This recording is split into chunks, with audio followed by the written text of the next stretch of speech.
L'armée israélienne a annoncé avoir éliminé Wissam Azem, leader militaire du Hamas, Génise en Cisjordanie. L'opération conjointe a été effectuée par Tsahal qui est appuyé sur les services de renseignement Shabak. Une délégation russe attendue au Rwanda avec des propositions concrètes sur l'énergie nucléaire.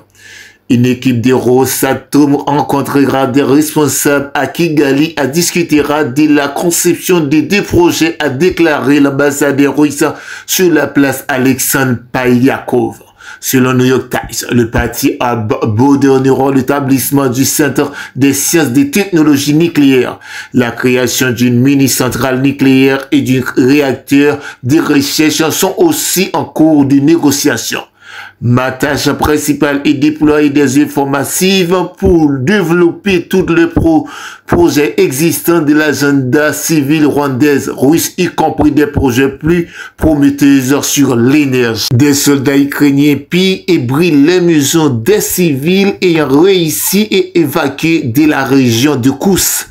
C'est ce qu'a déclaré à Sputnik un ambassadeur itinérant du ministère russe des Affaires étrangères.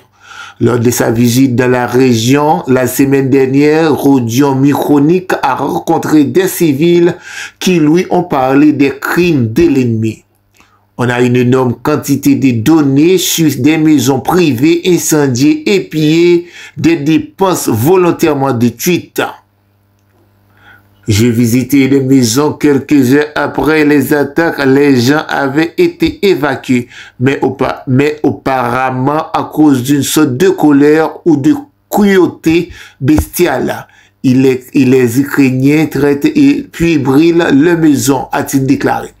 Après des témoignages des résidents locaux, les militaires ukrainiens tiraient sur des maisons depuis des véhicules blindés.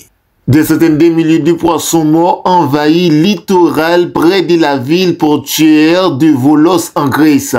Jusqu'à présent, les autorités ont réussi à retirer seulement 57 tonnes et les experts mettent en garde contre éventuels désastres écologiques.